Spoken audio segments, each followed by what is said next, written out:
பாஜகவுக்காக அன்புமணியோடு G K. Vasan பேச்சுவார்த்தை நடத்துகிறாரா என்கின்ற கேள்வி எழுந்திருக்கிறது. பாமக நிறுவனர் ராமதாஸை முன்னதாக நேற்று இரவு அதிமுக முன்னாள் அமைச்சர் சி.வி. சண்முகம் சந்தித்து பேசினார். இந்த நிலையில் தற்பொழுது ஜி.கே. வாசன் அன்புமணியோடு சந்திப்பை நிகழ்த்தியிருக்கிறார். டெல்லியில் நாடாளுமன்ற வளாகத்தில் பாமக தலைவர் அன்புமணியோடு ஜி.கே. வாசன் நிகழ்த்தியிருக்கக்கூடிய சந்திப்பு மற்றொரு தரப்பு பேச்சுவார்த்தைக்கான வழிகோலலா என்கின்ற கேள்வியை எழுப்பியிருக்கிறது. இதற்கிடையே செய்தியாளர் ராமகிருஷ்ணன் இணைந்திருக்கிறார். அவரிடமே தகவல்களை பெறுவோம். ராமகிருஷ்ணன், ஜி.கே. வாசன் மற்றும் அன்புமணி இருவரிடையேயான சந்திப்பு குறிப்பது என்ன? விவரங்கள் என்ன? அதாவது தமிழ் மாநில காங்கிரஸ் கட்சியினுடைய தலைவர் ஜி.கே. வாசனுடன் பாட்டாளி மக்கள் கட்சியினுடைய தலைவர் அன்புமணி ராமதாஸ் சந்தித்து பேசியிருக்கிறார். டெல்லியில் உள்ள நாடாளுமன்ற வளாகத்தில் இருவரும் சந்தித்திருக்கிறார்கள். தற்போது நாடாளுமன்றத்தினுடைய பட்ஜெட் கூட்டத்தொடர் நடைபெற்றுக் கொண்டிருக்கிறது. இரண்டு பேருமே மாநிலங்களவையில் கலந்து கொள்வதற்காக வந்திருக்கிறார்கள். அந்த மாநிலங்களவை நிகழ்ச்சியில் கலந்து கொள்ளும் அந்த நேரத்தில் இரண்டு பேருமே நாடாளுமன்ற வளாகத்திற்கு உள்ளே சந்திப்பு நடத்தியிருக்கிறார்கள். இவர்கள் சந்திப்பு என்பது மிகவும் முக்கியத்துவம் வாய்ந்ததாக கருதப்படுகிறது. நாடாளுமன்ற மக்களவை தேர்தல் நெருங்கிக் கொண்டிருக்கின்ற இந்த சூழ்நிலையில் அவர்கள் இரண்டு பேருமே கூட்டணி குறித்து பேசி இருக்கிறார்கள் என்றுதான் நாம் எடுத்துக்கொள்ள வேண்டும். இன்று காலையில் பாட்டாளி மக்கள் கட்சியினுடைய நிறுவனர் டாக்டர் ராமதாசுடன் அதிமுகவை சேர்ந்த மூத்த நிர்வாகி சி.வி. சண்முகம் சந்தித்த நிலையில் ஜி.கே. வாசன் அன்புமணி சந்திப்பு என்பது முக்கியத்துவம் வாய்ந்ததாக கருதப்படுகிறது. பாரதிய ஜனதா கூட்டணியில் இருந்து அதிமுக விலகி தனி அணி ஏற்படுத்தும் முயற்சியில் ஈடுபட்டுக் கொண்டிருக்கிறது.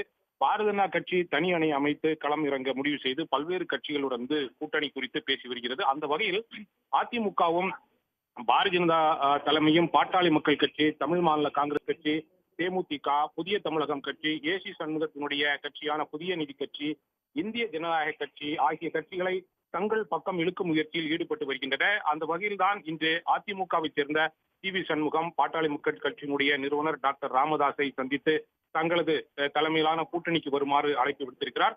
அதிமுக தனது தலைமையில் அணி ஒன்றை அமைக்க மும்முரமாக இருந்து வரும் சூழ்நிலையில் பாரதிய ஜனதா கட்சியும் தனது பங்கிற்கு பல்வேறு கட்சிகளுடன் தனது வழக்கமான பாணியில் ரகசியமாக பேச்சுவார்த்தைகளை நடத்தி தனது பக்கம் கட்சிகளை இழுக்கும் நடவடிக்கையில் ஈடுபட்டுக் கொண்டிருக்கிறது. அந்த வகையில் பார்த்தோம் என்றால் பாரதிய ஜனதா கட்சியினுடைய மூத்த தலைவர்களுள் ஒருவரான முன்னாள் மத்திய அமைச்சர் பொன் ராதாகிருஷ்ணனும் தமாக அதாவது தமிழ் மாநில காங்கிரஸ் கட்சியினுடைய தலைவர் ஜி.கே. வாசனும் தலைநகர் டெல்லியில் சந்தித்திருக்கிறார்கள். டெல்லியில் ஒரு நிகழ்ச்சியின் போது இரண்டு பேரும் சந்தித்து பல்வேறு ஆலோசனைகளை நடத்தியிருக்கிறார்கள்.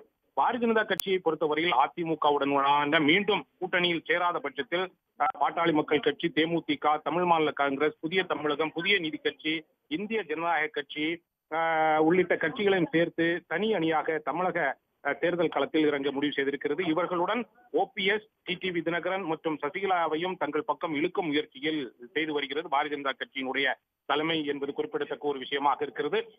இந்த பல்வேறு கட்சியினுடைய இந்த தலைவர்கள் சந்திக்கும் போது அதிமுக, பாஜக தனித்தனி அணி அமைத்து நின்றால் வெற்றி வாய்ப்பு எப்படி இருக்கும் என்பது குறித்தும் இரண்டு அணியை சேர்ந்த தலைவர்களும் பேசியிருக்கிறார்கள். இது ஒருபுறம் இருக்க பாரதிய ஜனதா கட்சி மற்றும் அதிமுகவை ஒரே அணியில் கொண்டு வருவது குறித்தும் ஒரு பிரிவினர் ஈடுபட்டு வருவதாக கூறப்படுகிறது.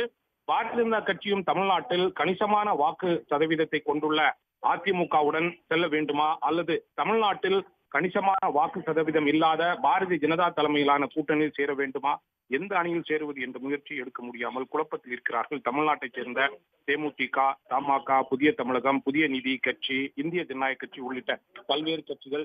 தற்போது ஏற்கனவே திமுகவை பொறுத்தவரையில் திமுக தனது கூட்டணியை வலுப்படுத்திக் கொண்டிருக்கின்ற இந்த சூழ்நிலையில் ஏற்கனவே திராவிட முன்னேற்ற கழகம் தனது கூட்டணிகளை பல்வேறு கட்சிகளுடன் உறுதி செய்து பேச்சுவார்த்தைகளை தொடர்ந்து நடத்தி தொகுதி பங்கீடு தொடர்பான பேச்சுவார்த்தைகளை நடத்தி வரும் இந்த சூழ்நிலையில் தற்போது அதிமுக தனது கூட்டணி தொடர்பான பேச்சுவார்த்தைகளை தொடர்ந்து நடத்தி வருகிறது. ஆனால் அந்த கூட்டணி என்பது குழப்பத்தில் நீடித்துக் கொண்டிருக்கின்ற இந்த சூழ்நிலையே பாரதிய ஜனதா கட்சி தலைமையிலான கூட்டணியில் சேர வேண்டுமா அல்லது அதிமுக தலைமையிலான கூட்டணியில் சேர வேண்டுமா என்பது குறித்து முடிவெடுக்க முடியாமல் பல்வேறு கட்சிகள் குழப்பத்தில் இருப்பதை நாம் பார்க்க முடிகிறது. நன்றி ராமகிருஷ்ணன் தற்போதைய தகவல்களுக்கு. உடனுக்குடன் செய்திகளை தெரிந்து கொள்ள சன் நியூஸ் பெல் ஐகானை கிளிக் பண்ணுங்க.